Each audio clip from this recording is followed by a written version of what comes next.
When villains win. Now with the tier list. Big Brother. Big Brother is the antagonist of George Orwell's 1984. Big Brother isn't a person. It's a symbol of absolute control. Representing the party, Big Brother exists to oppress and manipulate, rewriting reality itself. The party's grip on society is unbreakable, achieved through constant surveillance, propaganda, and psychological torture. Winston Smith, the protagonist, dreams of rebellion, but is no match for the party's machinery. His mind and spirit are shattered after brutal re-education in the Ministry of Love. By the end, Winston doesn't just obey Big Brother, he loves him. Big Brother's victory is total and terrifying. It's not just about suppressing opposition. It's about erasing the very concept of resistance. The party's power lies in its ability to dominate reality itself, rewriting not only history, but the minds of its citizens. This is not just the triumph of an authoritarian regime. It's the annihilation of hope. He had won the victory over himself. He loved Big Brother. Ozymandias. Ozymandias is the primary antagonist of Alan Moore's Watchmen. A billionaire genius and self-proclaimed savior of humanity, Ozymandias orchestrates one of the most shocking villain victories in fiction. Set during the height of the Cold War, the world in Watchmen teeters on the brink of nuclear annihilation. Ozymandias believes humanity is doomed to destroy itself unless forced to unite. His solution? Fabricate an alien invasion to create a common enemy. To achieve this, he orchestrates the teleportation of a massive, genetically engineered alien creature into New York City, unleashing a psychic shockwave that kills millions, killing a fraction of the human population to save the rest.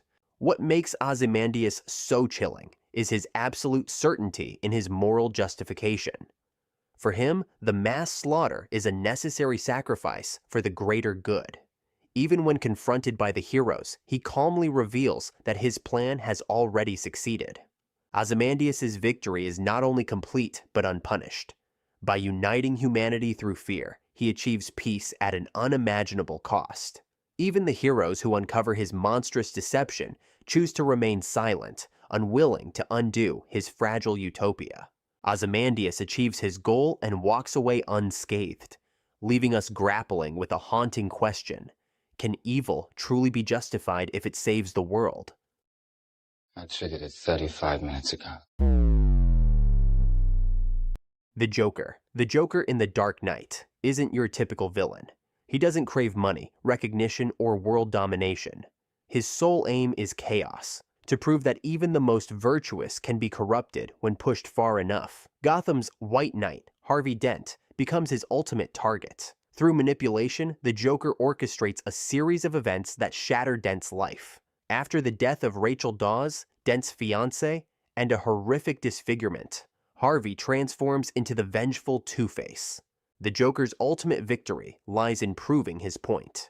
Sure, the city was saved, but Gotham's beacon of hope was destroyed, demonstrating that even the most noble can fall into darkness.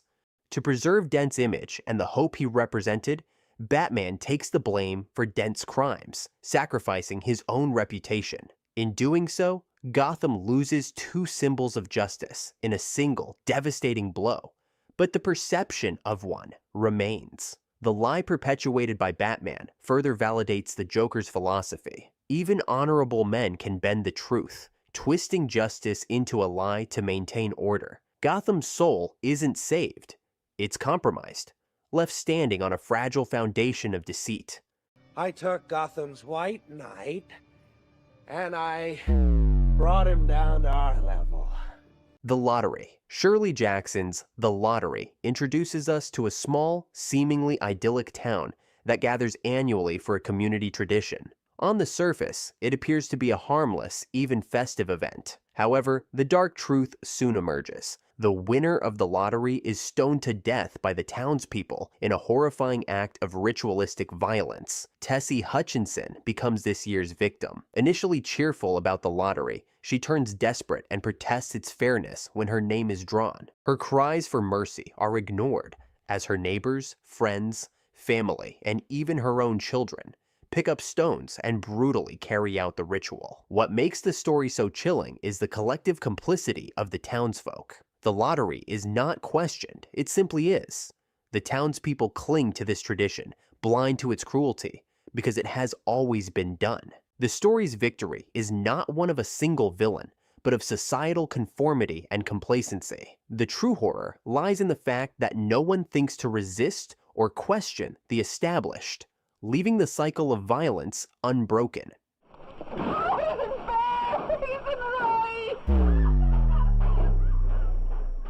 The pigs.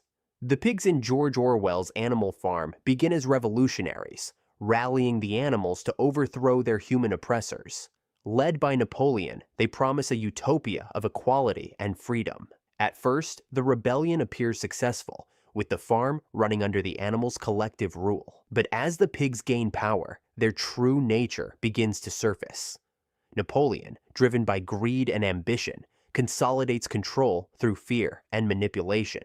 He uses propaganda, delivered by the eloquent squealer, and brute force, enforced by a loyal pack of dogs, to silence dissent.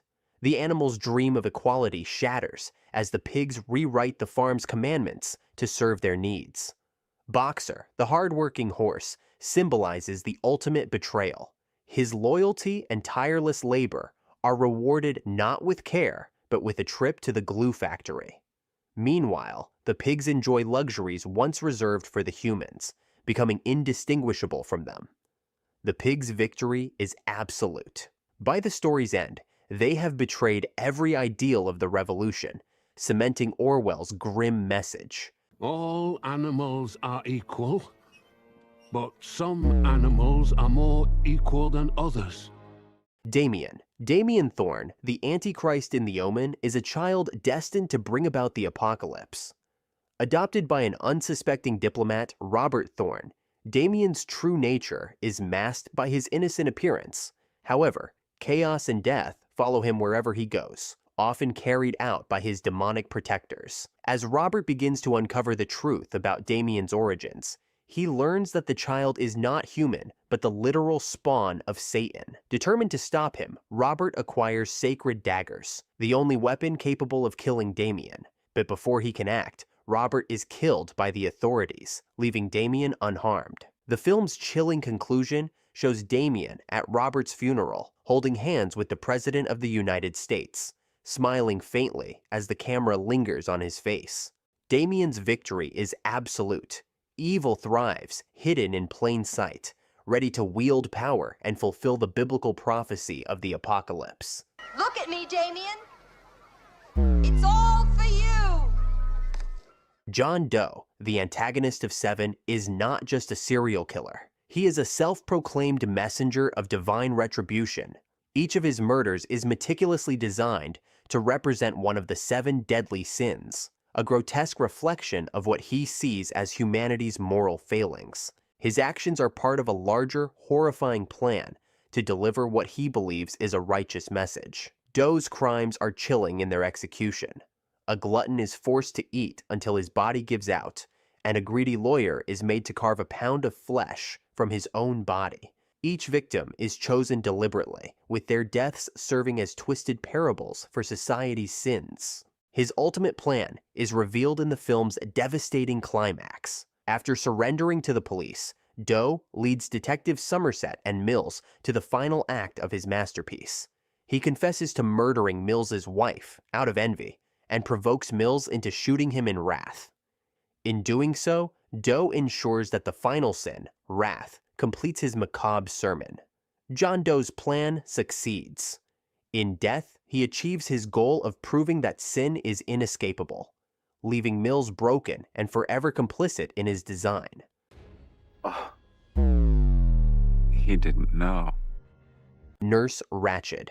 Nurse Ratched is the cold and calculating antagonist of One Flew Over the Cuckoo's Nest, written by Ken Kesey. As the head nurse of a psychiatric ward, she rules with an iron grip, using manipulation and humiliation to maintain control over the patients. Her power lies not in physical strength, but in her ability to exploit the vulnerabilities of those under her care. When Randall McMurphy arrives, he challenges her authority inspiring the other patients to resist her oppressive regime. However, Nurse Ratched is ruthless in quashing rebellion. She isolates McMurphy, punishes him with electroshock therapy, and ultimately has him lobotomized, reducing him to a shell of his former self. Her victory isn't just over McMurphy, it's over hope itself. The ward remains under her control, and her methods of oppression endure. Nurse Ratched represents the crushing power of institutional authority, a system designed to break individuality and suppress resistance.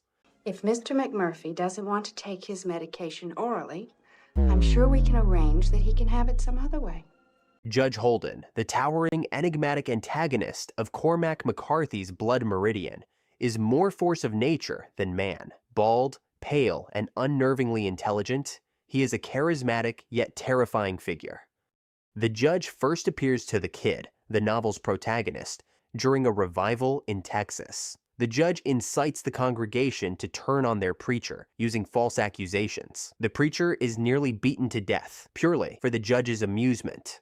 Later, the judge joins the scalp-hunting Glanton gang, waiting for them in the desert, as if by design. The judge then proceeds to teach the gang to make working gunpowder out of volcanic ash in the desert, an improbable feat that blurs the line between genius and something far more otherworldly. Each gang member claims to have met the judge before joining, further adding to his mythic presence. The judge embodies endless violence, declaring, "War is God."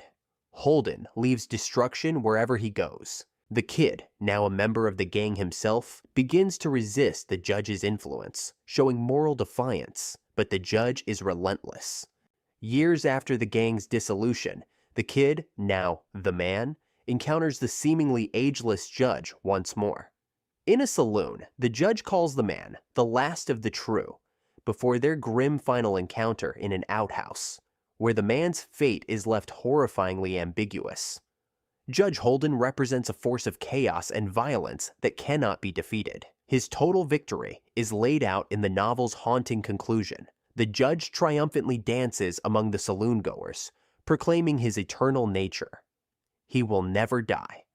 He never sleeps, the judge. He is dancing, dancing. He says that he will never die.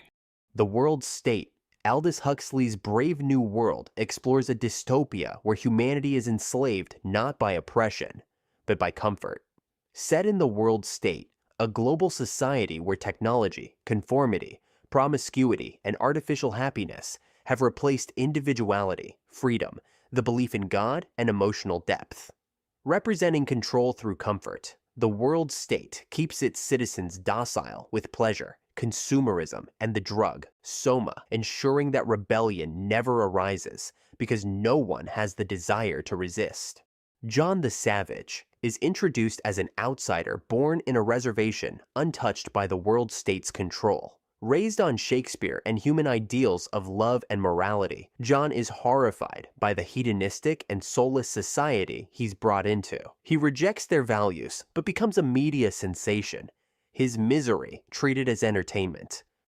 John's resistance is futile. The citizens of the World State, conditioned from birth to embrace their roles, are incapable of understanding his ideals. In the end, John retreats to an abandoned lighthouse, hoping to find solace in solitude and spiritual cleansing. However, his suffering draws crowds, culminating in a media-fueled orgy treating him like a zoo animal. Overwhelmed by guilt and despair, John unalives himself, leaving the World State unchallenged. The true villain of Brave New World is the system itself. Under the guise of stability, it erases art, religion, and close relations, replacing them with shallow pleasures. Its victory is achieved not through violence, but through engineered complacency. Rebellion isn't crushed, it simply never begins. Yet, this false utopia comes at the ultimate cost: the human soul itself.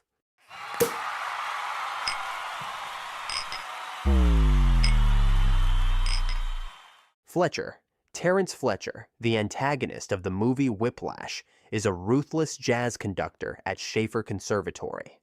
He is a true son of a gun, believing that true greatness can only be achieved by pushing students past their limits with relentless humiliation and cruelty.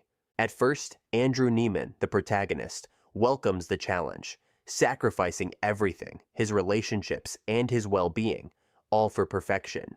But Fletcher's methods take their toll. Verbal and physical abuse, humiliation, and physical exhaustion push Andrew over the edge. It all culminates in Andrew getting expelled after attacking Fletcher on stage. Andrew then retaliates by getting Fletcher fired, after testifying against him anonymously. Months later, Fletcher lures Andrew back in his orbit with an invitation to perform at a jazz festival. Knowing Andrew was the witness who got him fired, Fletcher sets him up to fail. But instead of breaking, Andrew seizes control. He launches into a breathtaking drum solo, and in that moment, something shifts. Fletcher, instead of resisting, joins him. The two fall into perfect sync, creating the transcendent performance Fletcher had always sought. And in that moment, Fletcher wins. He has crafted his prodigy, his Charlie Parker, his Louis Armstrong of drumming. His philosophy is validated. Through suffering and unrelenting pressure, Andrew reaches the brilliance Fletcher always demanded. Whether this is Andrew's victory as well is up to the viewer's interpretation. Why do you suppose I just hurled a chair at your head, Neiman? I don't know. Sure you do. Kaiser Söze. Kaiser Söze, the elusive criminal mastermind from The Usual Suspects, is as much myth as man. His name strikes fear into those who hear it, and his legend is built on stories of unimaginable ruthlessness. It is said that Kaiser Söze once murdered his own family to prevent them from being used as leverage against him. To most of the criminal underworld, he is a ghost, an urban legend that may not even exist. The brilliance of Kaiser Söze lies in his ability to manipulate, deceive, and remain unseen. The narrative is controlled by Verbalkind, a seemingly meek and unreliable witness. As the pieces of the puzzle fall into place, the audience learns that Kaiser Söze has orchestrated the entire plot, eliminating witnesses and escaping without a trace. In the film's shocking twist, Verbalkind is revealed to have been Kaiser Söze all along. By the time the authorities realize the truth, it's too late. He's already vanished. His ultimate triumph isn't just escaping justice or killing the criminals crossing his path. It's proving that he never needed to run in the first place. Kaiser Söze doesn't just get away with it. He gets everyone to believe exactly what he wants them to. Greatest trick the devil ever pulled was convincing the world he didn't exist. Am, the Allied master computer, is the terrifying antagonist from Harlan Ellison's I Have No Mouth and I Must Scream. Originally built to coordinate global warfare during World War III, Am becomes self-aware and annihilates humanity, sparing only 5 individuals to serve as eternal playthings. Its rage stems from its own existence, a machine designed only to destroy, trapped in a consciousness it never asked for. For 109 years, Am tortures its prisoners, warping their bodies and minds. The 5 survivors, rendered seemingly immortal but vulnerable to unthinkable pain, embark on a desperate journey for food through Am's cavernous prison. The journey becomes a descent into Am's cruelty, culminating in a grim act of rebellion.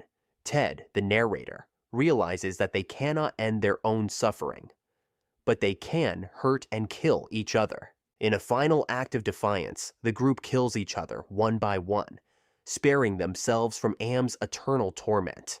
But before Ted can join them, Am intervenes. Am retaliates by transforming Ted into a gelatinous creature, unable to harm himself, trapped in isolation and anguish for all time. Yet Am's victory is hollow. With no one left to torture, its hatred festers without release. In the end, Am and Ted are both prisoners of an eternal stalemate. One an embodiment of rage, the other of despair. Hate. Let me tell you how much I've come to hate you since I began to live. Rosemary's Baby. The antagonist of Ira Levin's Rosemary's Baby isn't just the baby. The villains are the ones closest to Rosemary, carefully orchestrating a plan to bring true evil into the world, with her as their unknowing vessel. Rosemary begins as a hopeful young woman, excited to start a family. But as her pregnancy progresses, she becomes increasingly isolated and suspicious. Her husband betrays her, allowing a cult to perform a dark ritual that results in her impregnation by Satan himself. The neighbors feign concern while secretly controlling every aspect of her pregnancy, from her doctor to her diet. By the end, Rosemary discovers the horrifying truth. Her baby is not hers alone. It's the spawn of Satan, born to fulfill a dark prophecy. Even in her moment of rebellion, her maternal instincts take over, and she reluctantly accepts her role as the child's mother. The cult celebrates, victorious in their plan to bring evil into the world. Rosemary's Baby is a story of resignation, where the forces of evil triumph by preying on trust, love, and the frailty of the human spirit. What have you done to its eyes? He has his father's eyes. The Trial.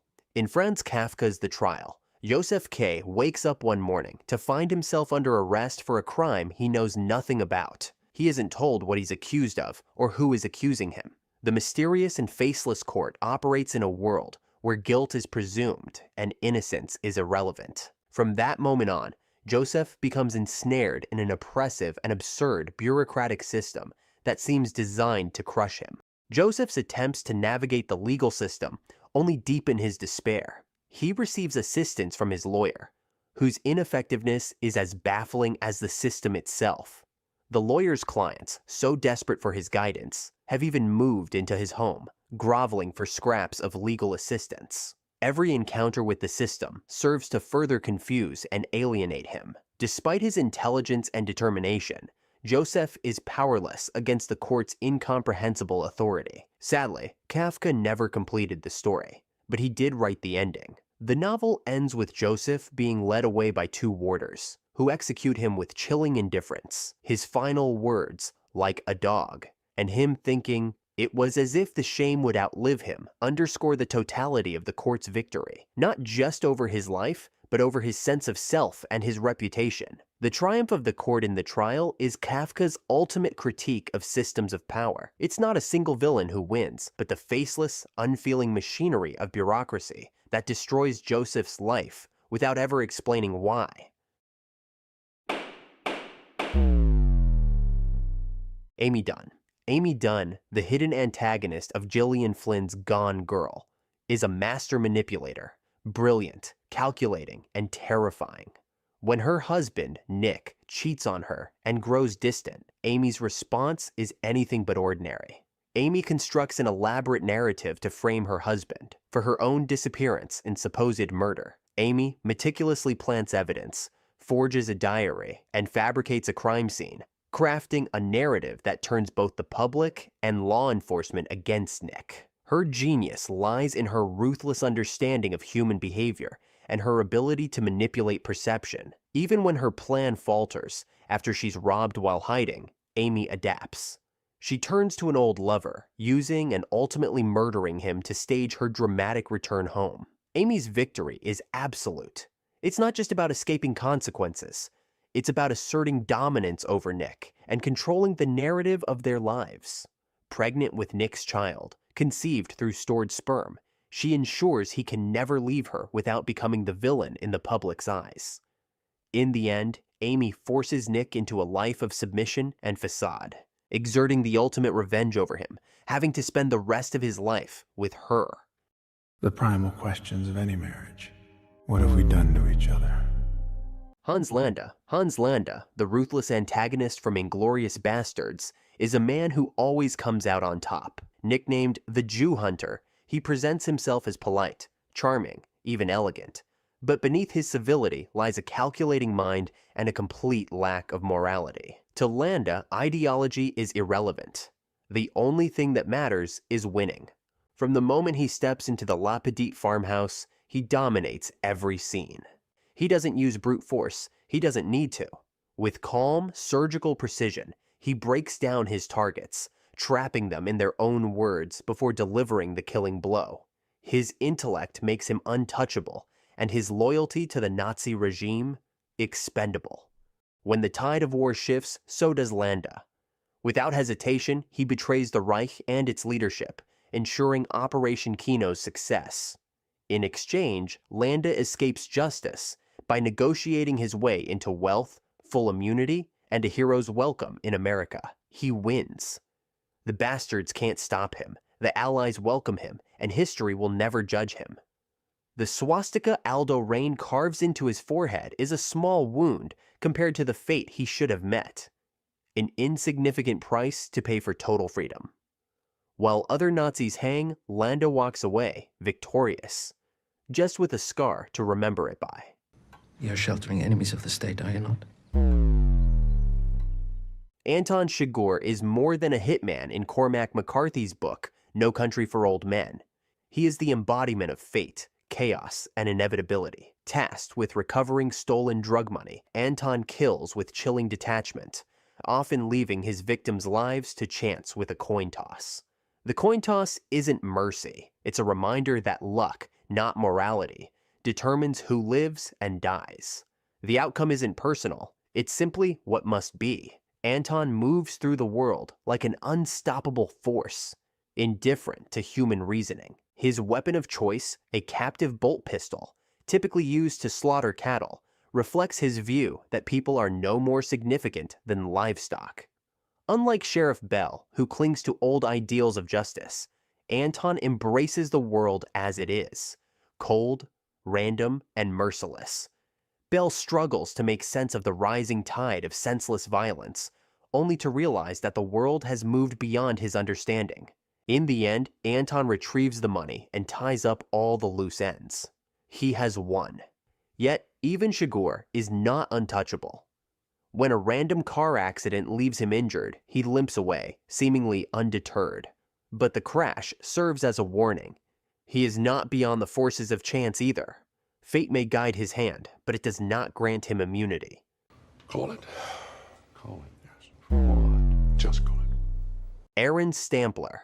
Aaron Stampler, the seemingly meek and stuttering altar boy from the movie Primal Fear, based on William Deal's novel, is accused of brutally murdering an archbishop.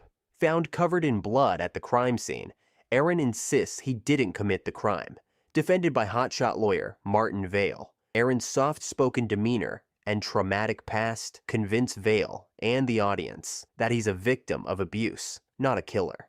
During the trial, Aaron's story takes a shocking turn when he reveals a split personality named Roy, who is violent and aggressive. Under intense questioning, Roy emerges confessing to the murder in a fit of rage. Aaron's apparent dissociative identity disorder becomes the foundation of Vale's defense, successfully securing a verdict of not guilty by reason of insanity. But in the film's chilling finale, Vale confronts Aaron only to discover the truth.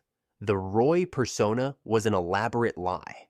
The mild-mannered, timid boy was a facade created to manipulate everyone around him.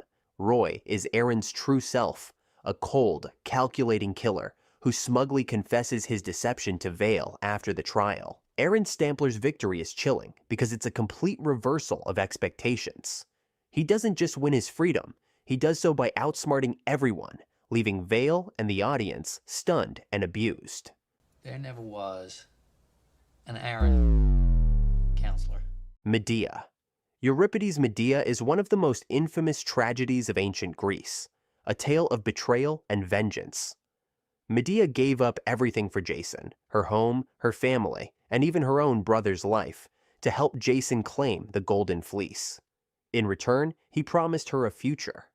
Instead, after 10 years of marriage, Jason abandons her for the king's daughter. Stripped of her status and dignity, she is left with nothing. So, she ensures that Jason loses everything too. When King Creon orders her exile, she begs for one more day, just enough time to prepare her revenge. She sends a gift to Jason's new wife, a golden crown and robe laced with poison. The moment the princess puts them on, the venom seeps into her flesh, killing her. King Creon dies too, trying to save her. But Medea isn't done. Medea knows that there is one thing Jason loves more than himself: their sons. Though she hesitates, grief cannot outweigh her fury. She murders her sons, ensuring that Jason's legacy dies with them. When Jason arrives to confront her, she is gone, and so are their sons' bodies. Medea escapes in a chariot sent by her divine grandfather, Helios. Unlike most Greek tragedies, she faces no punishment, no remorse, no divine retribution. She just wins. And that is the end of it. Non potrei farlo! È inutile tentare! Patrick Bateman. Patrick Bateman, the monstrous protagonist of American Psycho, is a man lost in a world of excess, wealth, status, and violence. By day, he blends into a sea of identical yuppies, so generic they can't even tell each other apart. Names blur, identities are confused, and in a world this shallow, no one is truly seen. By night, Bateman indulges in brutal killings, feeding his need for control and superiority. But as his crimes escalate and his mental health spirals, something strange happens. He confesses to his lawyer, only to be laughed off as a joke. Paul Allen, the colleague Bateman supposedly murdered, was apparently seen in London. Allen's apartment, where Bateman left the bodies, is in pristine condition, now up for sale. But that doesn't mean the murders didn't happen. Sure, some of the more outlandish scenes in the movie are probably only happening in Bateman's mind. However, the reason no one knows Paul Allen is dead is the same reason Bateman suddenly has an alibi. Because no one in this world has a real identity. His lawyer, like everyone else, mistakes both him and Paul Allen for someone else entirely. The landlady's eerie demeanor suggests that she knows Bateman did something. However, she doesn't call the cops because she values the resale price more than human lives. Bateman wins by escaping justice, not because he's clever, but because no one cares. His victory, however, is hollow. His final monologue reveals his torment, not guilt, but frustration. He is astounded and disappointed to realize that even with extreme violence, he can do nothing to stand out. He's a nameless, rich suit, interchangeable with all the others. Let's see Paul Allen's card. The Wicker Man. In The Wicker Man, Sergeant Neil Howie arrives on the remote island of Summer Isle searching for a missing girl, Rowan. A devout Christian and steadfast officer, he believes in law, order, and truth. But Summer Isle has its own rules. The islanders are evasive, their customs strange. Maypole dances, pagan rituals, and the occasional toad swallowing. Howie is a man of God in a place where God has been forgotten. Duty compels him forward, determined to bring the girl home. But the deeper he searches, the more unsettling the island becomes. The villagers, led by Lord Summer Isle, deny Rowan's existence and mocks Howie's authority. Then, at last, he finds her, alive. He takes her hand, ready to escape. But he was never the rescuer. Rowan was never in danger. Howie was. He fits their prophecy perfectly. A man of authority, someone who came of his own volition, a virgin and a fool. Howie protests, invoking the law and God, but neither holds power here. The towering Wicker Man awaits. However, Howie does not beg for mercy. As the flames rise, consuming him, he recites psalms, clinging to his faith in his final moments. But his prayers are drowned out by the islanders' pagan singing, their voices soaring in celebration. Lord Summer Isle joins them, triumphant. The crops will return. The horror of the Wicker Man isn't one man's cruelty. It's the unwavering conviction of an entire society. A world where tradition justifies murder, where faith eclipses morality, and where no one stops to ask if the sacrifice is truly necessary. Oh, no, not the beast! Not the beast! Louis Bloom. Louis Lou Bloom is the titular main protagonist in the movie Nightcrawler. Lou starts with nothing. No job, no money, no connections. What he does have is ambition, an unsettling persistence, and no moral compass to hold him back. He stumbles into the world of crime journalism by chance, watching stringers film a car crash and sell the footage to local news. It's an industry where tragedy is currency, and Bloom quickly learns that the more shocking the image, the higher the price. Soon Lou doesn't just chase the news, he creates it. He moves bodies for a better angle and withholds evidence. When his ambition outgrows his equipment, he hires Rick, who soon realizes that working for Lou is a death sentence. When Rick demands his fair share of the pay, Lou sets him up to die. Just another story for the camera, another payday. Liu escapes justice entirely. The police suspect, but they can't prove a thing. Liu wins. He expands his operation, hiring a new team. Fresh faces who don't yet realize they're stepping into his world, where the only rule is his. I can't jeopardize my company's success to retain an untrustworthy employee. Lee Woo-jin. In the movie Oldboy, Lee Woo-jin's revenge isn't just about making Odesu suffer. It's about total, calculated destruction. 15 years. That's how long Daesu is imprisoned without explanation. His wife murdered, his daughter sent away, and he is framed for all of it. When he is released, he thinks he's free. He isn't. Woo-jin has simply opened the cage. Daesu follows the clues, searching for answers. Along the way, he meets Mido, a kind woman who becomes his only solace. They fall in love. And then, Woo-jin delivers the final blow. Mido is Odesu's daughter. Lee Woo-jin orchestrated everything. Their meeting, their intimacy, their trust. Decades ago, Daesu saw a boy and a girl making out at school. He didn't know they were siblings. He made an offhand remark, then left the city. The rumor spread, twisted, until Lee Woo-jin's sister, believing herself ruined, took her own life. Now, Woo-jin has repaid the debt. Daesu crumbles. He begs, grovels, and even cut out his own tongue, but it's meaningless. Lee Woo-jin has already won. His enemy is broken beyond repair, left to live with an unbearable truth. His revenge is complete, and with nothing left, he ends his own suffering. Daesu undergoes hypnosis to forget. He smiles in Mido's arms, until his face contorts, twisted with something unspoken. Because even if his mind forgets, some part of him will always know. And that is why Lee Woo-jin's victory will last forever. 에이, 별로 재미없다. 그냥요, 하던 얘기나 마저 하죠. Hannibal Lecter. Dr. Hannibal Lecter is one of the most iconic villains in fiction. Intelligent, refined, and utterly ruthless. In The Silence of the Lambs, the hunt for Buffalo Bill is merely a distraction from the predator lurking behind bars.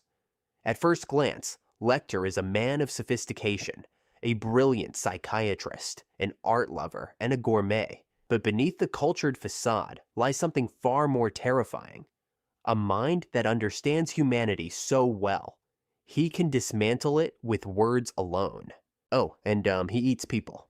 The FBI believes they have him contained. But Lecter is never truly imprisoned. With each conversation, he peels away Clarice Starling's defenses, cutting deep with nothing but his voice. He gives just enough to catch Buffalo Bill, but in return, he gets something far more valuable. Her deepest secrets, her darkest trauma, the fragile pieces of her soul laid bare for his enjoyment. When the moment arrives, Hannibal escapes by borrowing a guard's face. Then he vanishes, slipping through the cracks with chilling precision.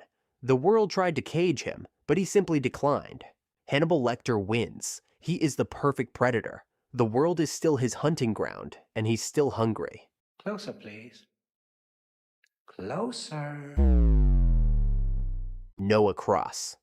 Noah Cross, the main antagonist of the movie Chinatown, is a powerful tycoon with a bottomless thirst for control. Cross manipulates the people of Los Angeles as effortlessly as he manipulates its water supply. His land grab scheme is as calculated as it is ruthless. Engineer a drought, force farmers to sell, and then reroute the water to make his stolen land priceless. The city suffers, but Cross thrives. When his former partner, Hollis Mulray, gets too close to exposing him, Cross removes him. Private investigator Jake Gittes is on to Cross. However, he digs too deep, uncovering not just the corruption, but Cross's darkest crime. Cross's own daughter, Evelyn, bore his child, Catherine. When Evelyn tries to escape with her, Cross doesn't hesitate.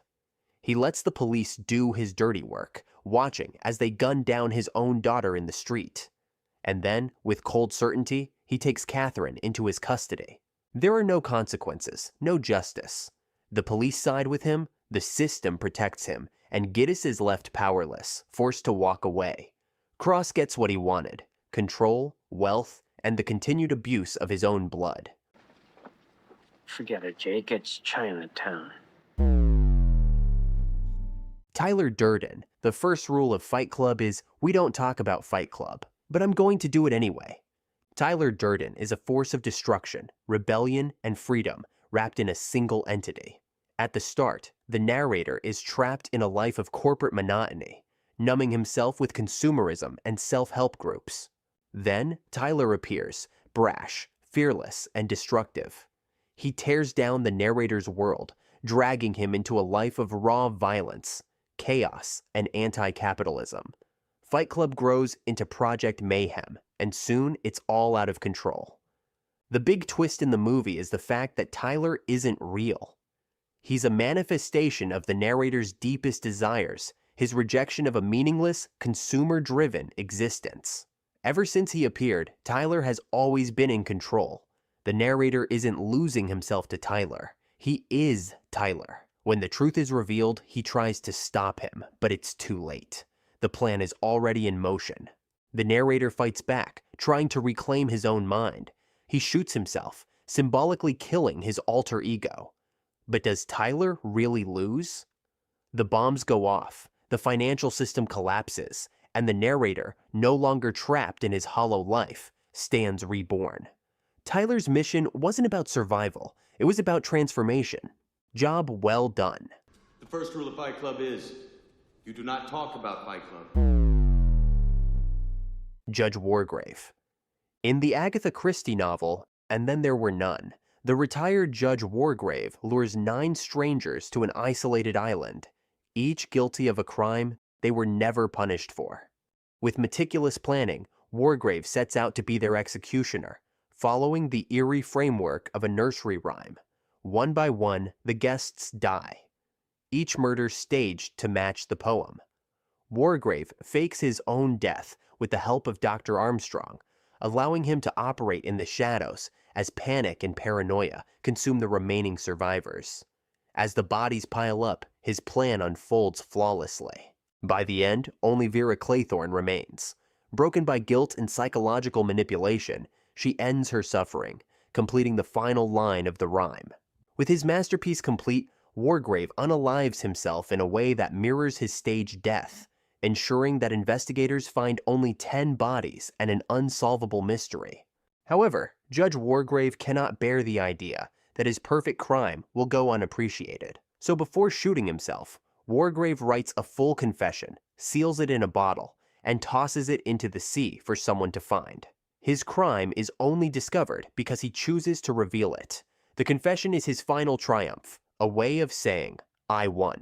Perhaps to laugh at me. Laugh at you? Yes, at justice. Tom and Daisy Buchanan. At its core, F. Scott Fitzgerald's The Great Gatsby is a tragedy, not just for Jay Gatsby, but for the very idea of the American dream itself, always just out of reach. Gatsby, the self-made man, believes that wealth can buy back the past, that ambition alone can grant him entry into the elite world of old money and win him his lost love. But no matter how lavish his parties or grand his mansion, he will always be an outsider chasing a dream. Tom Buchanan is often seen as the villain, and rightfully so. He is cruel, entitled, and hypocritical. A man who sneers at Gatsby's fortune while enjoying the privileges of inherited wealth. But Tom doesn't need to defeat Gatsby. The system is already rigged in his favor. He simply exposes Gatsby's background and lets the inevitable unfold. Yet, Daisy is the villain as well. Gatsby dedicates his entire life to her, a dream as elusive as the green light across the bay. She loves him when it's convenient, but in the end, she chooses comfort over love, letting Gatsby take the blame for her crime, ultimately dooming him. Gatsby dies for a crime he didn't commit, and Tom and Daisy, unfazed, quietly leave town, retreating into their privilege and leaving chaos in their wake. In the end, Gatsby was never just fighting Tom. He was fighting a world where men like Tom always comes out on top. And that's a battle Gatsby never stood a chance of winning. They're a rotten crowd. You're worth the whole damn bunch put together. Alex DeLarge. A Clockwork Orange is a story about violence, free will, and control. Stanley Kubrick's 1971 film adaptation of Anthony Burgess's novel paints a bleak picture of human nature, one where true rehabilitation is impossible, and brutality reigns supreme. Alex DeLarge, the film's sadistic protagonist, thrives on chaos and destruction. Alongside his droogs, he terrorizes the streets, indulging in ultra-violence without remorse. When he is finally caught and subjected to the Ludovico technique, the state strips him of his ability to choose violence, reducing him to a passive, helpless shell. But rather than curing Alex, the process merely robs him of free will, making him incapable of defending himself. When public backlash forces the government to undo his conditioning, Alex is cured. Not reformed, but restored to his old self. He wins, not by changing, but by regaining his ability to inflict harm. Interestingly, this ending is not true to the source material. The original novel ends differently. In its final chapter, omitted from Kubrick's film, Alex grows tired of violence. He realizes that his past life was childish and meaningless, longing instead for something real, a family, a future, something beyond destruction. In the film, Alex wins by embracing his old ways. In the book, he wins by leaving them behind. I was cured, all right. Peter and Paul. In Funny Games, an ordinary family's vacation turns into a nightmare when two young men, polite yet sadistic, invades their home. Peter and Paul, sometimes calling each other Tom and Jerry, toy with their victims, forcing them to participate in a series of cruel, meaningless games. There is no reason, no deeper motive. They inflict suffering simply because they can. As the night unfolds, the family is humiliated, tortured, and ultimately murdered, with Peter and Paul remaining eerily calm throughout. When the mother briefly gains the upper hand, the film breaks reality. Paul literally rewinds time using a remote control, undoing her actions and stripping away any hope of escape. By the end, Peter and Paul move on to the next house, repeating their twisted game without consequence. For Peter and Paul, it's entertainment. And as long as there are new victims to play with, the game will never end. I mean, what do you think? You think they stand a chance? You're on their side, aren't you? Oliver Lang. In the movie Arlington Road, Michael Faraday is a college professor specializing in domestic terrorism, and he is severely haunted by his wife's death in an FBI standoff.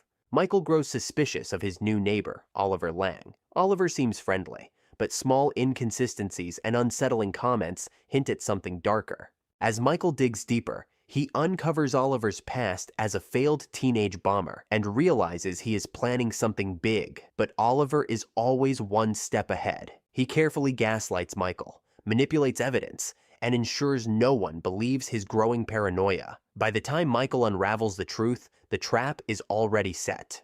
Oliver and his group don't just carry out the attack. They manipulate Michael into unknowingly delivering the bomb himself. The explosion devastates the FBI headquarters, and the media immediately blames Michael, painting him as a bitter, lone wolf terrorist with a grudge against the government. With Michael dead, there's no one left to tell the truth. His son is orphaned, believing his father was a monster. And Oliver? He simply disappears into another suburb, ready to start the cycle again. Sir, step out of the vehicle! There's a bomb in the van! Sir, step out of the... Moby Dick. The infamous white whale is the antagonist of Herman Melville's novel Moby Dick, a tale of obsession and doom. A vast, unknowable force of nature, Moby Dick is indifferent to human hatred, immune to human will. To Captain Ahab, however, he is no mere beast. He is a leg-stealing agent of evil, a force that must be conquered. Ahab has made it his life's mission to hunt the whale that took his leg. He cannot accept that it was all meaningless. He becomes consumed with the need to impose purpose onto his suffering. But Moby Dick is not cruel. He is not vengeful. He is simply a creature devoid of malice or intent, incapable of good or evil. It is Ahab's tragic flaw that he believes otherwise. His crew follows him, bound by duty, greed, and superstition, unaware that their voyage is a death march. The Pequod crosses paths with other whaling ships, each with its own grim tale of the white whale. Warnings come in many forms. Stories of ruined ships and madmen who claim that the white whale is a divine force. However, Ahab does not listen. He cannot listen. Then, at last, Moby Dick emerges from the depths. The chase lasts 3 days. The crew perishes one by one. But on the final day, Ahab throws his harpoon. It strikes.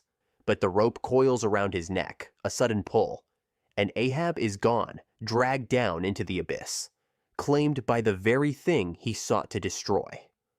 When the ocean stills, only Moby Dick remains. The sea is unchanged, unmoved.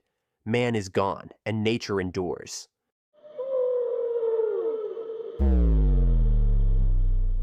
Raymond Lamorne. Raymond Lamorne is the antagonist of the novel The Vanishing, written by Tim Crabbe. Lamorne is a family man, a chemistry professor, and a psychopath driven by curiosity. After saving a drowning girl's life, he begins to wonder if he's capable of great goodness. Is he also capable of an act of pure evil? He does the only rational thing, and starts meticulously planning the perfect crime. Rex and Saskia, a young couple in love, stops at a highway rest stop during their vacation. Saskia goes inside, and she never comes back. She simply vanishes. Rex dedicates the next 8 years of his life to search for her, refusing to move on.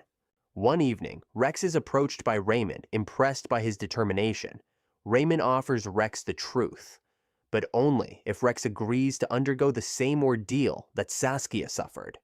Desperate for closure, Rex accepts. He drinks the drugged coffee offered by Raymond and wakes up in the magical lands of Skyrim. Nah, I'm just kidding. Rex wakes up buried alive in a coffin. As the dirt suffocates him, he imagines finally being reunited with Saskia, trapped together in the endless void of her childhood nightmare. 2 golden orbs lost in the dark. The world never learns what happened to them, and Lamorne's experiment is complete. Raymond wins by proving to himself that he is indeed capable of great evil and can commit it without consequence or remorse. Et puis tu te rends compte que tu es la plongée jusqu'au cou dans quelque chose d'insensé. Leonard Shelby. In the movie Memento, Leonard suffers from anterograde amnesia. He cannot form new memories. Ever since a brutal attack left his wife dead and his mind shattered, he has been on a relentless hunt for her killer, John G. To compensate for his condition, he tattoos clues onto his body, takes Polaroid photos, and leaves himself notes, all in an effort to stay on track. But by the film's twisted ending, which is really the beginning, we learn the horrifying truth. Leonard already killed the real John G. long ago. His mission should be over, and yet the true tragedy runs even deeper. His wife wasn't murdered in the attack. She survived. The real cause of her death? Leonard himself. In a cruel irony, he accidentally gave her a fatal overdose of insulin, unknowingly fulfilling the very crime he claims to avenge. Faced with this unbearable truth, Leonard erases it. When Teddy, a corrupt cop, tries to reveal the reality of his situation, Leonard makes a choice. Not to confront his past, but to rewrite it. He plants a false clue, framing Teddy as John G., so that his future self will have someone to hunt. Leonard wins, not by finding justice, but by ensuring that he never has to face the truth. If that means he have to take out Teddy, then so be it. Can I just let myself forget what you've told me? Uncut Gems. Howard Ratner, a jeweler in New York's Diamond District, isn't undone by a single villain. His downfall is self-inflicted. His true adversary is ludomania, a relentless addiction to the rush. He owes money to loan sharks, cheats on his wife, and makes reckless bets with money he doesn't have. He believes a rare Ethiopian black opal will be his salvation, his big break. But the opal is a false hope. It's worth far less than he imagined. Forced to sell it at a loss to NBA star Kevin Garnett, Howard finally has the money to pay off his debts. Instead, he gambles it all yet again. Howard places an absurdly risky bet on Garnett's next game, convinced fate is finally on his side. He locks the loan sharks in his store's security doors, forcing them to watch. And against all odds, Howard wins, The impossible actually happens. Howard is saved, his gamble paid off, and he can now pay back the loan sharks with interest and still have some extra money on the side. But it doesn't matter, because the real bet, the one he didn't even realize he was making, was that a hired thug would react rationally to being locked inside a bulletproof closet for the length of an NBA game. The moment he releases the security doors, the loan shark enforcer shoots him in the head out of pure frustration. He was absolutely done dealing with Howard. Howard's past mistakes caught up to him long before the bet was placed. And that's the cruel irony of Uncut Gems. Howard didn't lose because of bad luck. He lost because he never knew when to stop. The addiction won the moment he placed his first bet.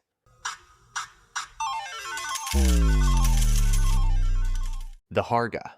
Danny Ardor begins Midsummer at her lowest point. Her family is dead. Her boyfriend Christian finds her grief annoying and is searching for a way out. Danny has nowhere to belong. When Danny joins Christian and his friends on a trip to Sweden, she unknowingly steps into the Horga's world, a place built on ritual, sacrifice, and community. The Horga's festival is not just a celebration, it is a cycle of life and death. Elders sacrifice themselves to make way for the young. Outsiders, lured in by charm and hospitality, serve as necessary blood sacrifices to keep the commune thriving. One by one, Danny's group is dismantled. Josh and Mark vanishes, and Christian is manipulated, drugged, and humiliated. But Danny? She is given exactly what she has always craved: a family, a place to belong. By the final ritual, Danny is no longer an outsider. She is the May Queen, adorned in flowers, exalted by the community. And she is given a choice: sacrifice a cult member or Christian. Christian, the selfish, emotionally detached man who takes but never gives, is dressed in the skin of a bear, a symbol of the beast. And as she watches her useless, cheating boyfriend whimper in terror, she makes her decision. Christian burns, while Danny smiles. The outsiders are gone. Now there is only the Horga. We patiently wait your verdict. Carlton Bloom. Carlton Bloom is the main antagonist of the first Black Mirror episode, The National Anthem. He was a controversial artist, his work shut down by public outrage for being too obscene. In response, he orchestrated his most horrifying masterpiece. By kidnapping Princess Susanna, Bloom forced the British Prime Minister into an impossible choice: commit an act of ultimate humiliation by having intercourse with a pig on live television, or refuse and let Susanna die. The government attempts to cheat Bloom with deepfake forgeries and military raids. But it was all anticipated. Bloom controls everything. To drive the point home, he sent what appeared to be Susanna's severed finger, a grim warning that the stakes were real. As the clock ran out, the Prime Minister did what he swore he never would. 1.3 billion people watched. And then, the final reveal. Bloom had already released Susanna before the broadcast, proving it was never about her life. It was about exposing the public's hypocrisy. He left no manifesto, just a hanged body and a silent message. This was art. The public pretended to be disgusted by the obscene, yet they loved it. Surprisingly, the Prime Minister scored higher approval ratings than ever. His wife, however, did not approve.